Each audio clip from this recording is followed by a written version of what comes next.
Hello and welcome back. Today we're talking about Amazon Q Developer. So it has two primary functions. The first one being, if you are a developer, then you can use Amazon Q Developer as a coding assistant. It works directly with IDEs such as JetBrains, Visual Studio Code, and Visual Studio.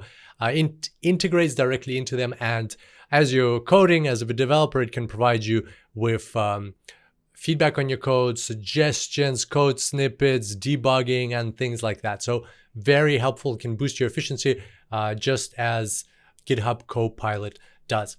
And also you can use it as a coding assistant. You can use it with the command line interface or CLI. And there you can, for example, convert natural language to code. So you give it natural language prompts and it can help you generate code from that. So another way to boost your efficiency.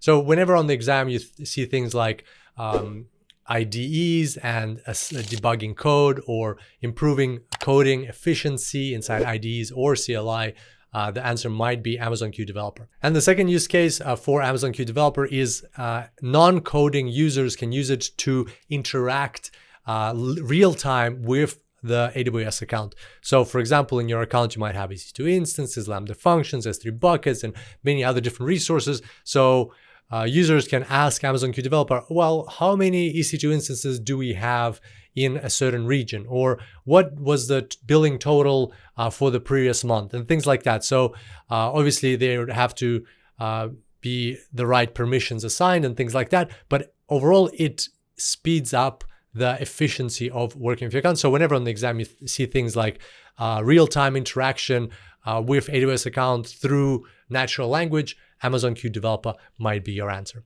So here's a quick summary of what we discussed, and I look forward to seeing you back here next time. Until then, enjoy the cloud.